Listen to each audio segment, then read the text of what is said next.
इंसान आज के दौर में इतना गिर जाएगा जिसका कोई सोच नहीं सकता। आजकल लोग छोटी-छोटी बातों के लिए खून खराबा करने पे उतारू हैं।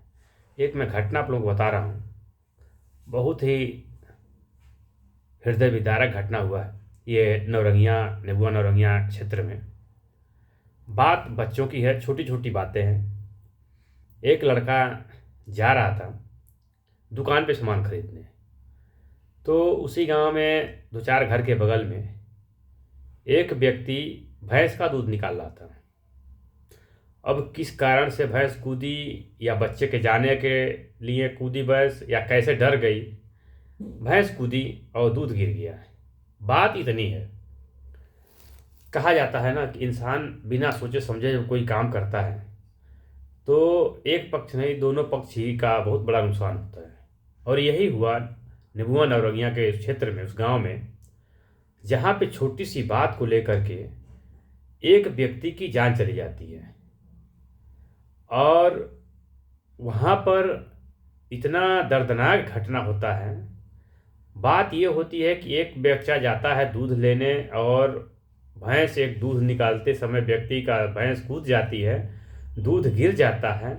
इतना ही बात को लेकर के बच्चे को गाली देते हैं वो लोग, और बच्चा जा कर के अपने माँ बाप से कहता है कि फला फला लोग हमें गाली दे रहे हैं। उनके माँ बाप ने पूछा कि आखिर किस कारण से तुमको वो लोग गाली दे रहे हैं, तो बताया कि ऐसी ऐसी बात है, हम जा रहे थे, उनकी भैंस कूद गई जिससे उनका दूध गिर गया, इसीलिए हमको गाली दे रहे हैं। अब क्या हो रहा है, जिसका बच्चा था वो व्यक्ति जाता है उसके घर पूछने, जो आदमी भैंस का दूध निकाला था। अब वहाँ पे जाता है, अब उन दोनों में क्या बात होती है कि मामला इतना बिगड़ जाता है, इतना बिगड़ जाता है कि खून खराबे तक चलाता है।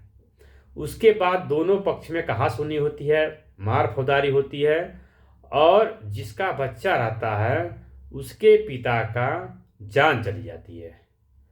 अब देखिए, छोटी सी बच्चों की बात को लेकर के इतना बड़ा कांड हो गया है नौरंगिया नेबुआ नौरंगिया क्षेत्र में, उस गांव में, कि जहां पर एक बच्चे की बात को लेकर के और थोड़े से दूध गिरने की बात को लेकर के इतना भयानक घटना हो चुका है कि लड़ाई झगड़ा में एक पक्ष के जान चली जाती है। यहाँ तक बताया जाता है कि उस व्यक्ति को इतना मारा जाता है, इतना मारा जाता है, अगर उससे भी जी नहीं भरता है तो उसको चाकू मार दिया जाता है।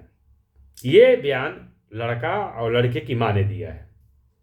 अब क्या होता है, पुलिस प्रशासन वहाँ आती है और कुछ लोगों को पकड़ के लेके जाती है और कुछ लोग भगे हुए हैं।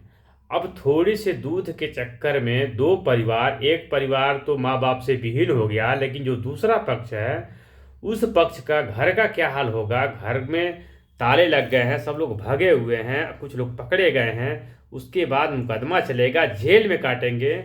इसीलिए कहा जाता है, बिना विचारे सो करे जो पाछे पछताए, आपन काम बिगाड़े जग में होत हंसाए।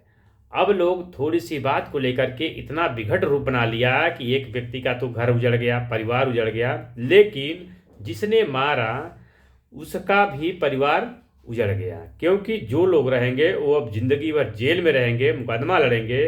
दूध गिरा होगा, 1 लीटर गिरा होगा, आधा लीटर गिरा होगा। इतनी सी बात को लेकर के लोगों को दिमाग में इतनी जहर भरा पड़ा है कि इंसान बातों बातों को आपस में थोड़ी सी बात को लेकर के लड़ाई झगड़ा कर लेता है, लेकिन उस समय ये नहीं सोचता है कि आगे परिणाम क्या होगा।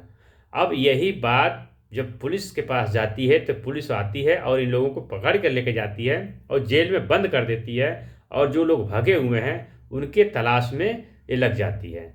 लेकिन जिसका पति मर गया, जिसका बाप मर गया, अब उसके घर में 2 से 3 बच्चे हैं, अब उनका पालन पोषण कौन करेगा। बहुत बड़ी ये विडंबना है समाज का और हम सब का कि हम लोग किसी बात को बिना सोचे बिना विचारे ऐसे घटना को अंजाम दे देते हैं जिससे कि उसका परिणाम बहुत बुरा होता है। तो अगर यही बात लोग थोड़ी सी बात को बर्दाश्त कर लिए होते, और दोनों पक्ष की गलती है, एक पक्ष की गलती नहीं, अगर उसने बच्चे को गाली भी दे दिया तो बच्चा घर आता, गाली से क्या होता है, बर्दाश्त कर लेते, लेकिन ये भी नहीं माने, ये भी चले गए पूछने। अब दोनों में क्या बात हुई, कौन सा गाली दिया, किसने क्या कहा, कि दोनों पक्षों में वो हाल हो गया कि जिसके चलते परिवार दो बिखर गया और एक परिवार जेल की रोटी काटने के लिए जेल चला गया और दूसरा का परिवार जो जिंदगी से भीन हो गया, माँ बाप का साया छिन गया, पत्नी को पति का साया छिन गया। तो इसीलिए कहा जाता है कि आप लोग कोई काम कीजिए तो थोड़ा शांत दिमाग से सोचिए कि इसका अगर हम कोई गलत कदम उठाते हैं तो इसका परिणाम क्या होता है। आप लोग देख रहे हैं अपना न्यूज़ चैनल के माध्यम से, मैं दिलीप कुमार कुशवाहा आप लोगों को छोटी छोटी घटनाएं के विषय में बताते रहता हूं कि आप लोग कोई काम बिना सोचे बिना विचारे मत कीजिए।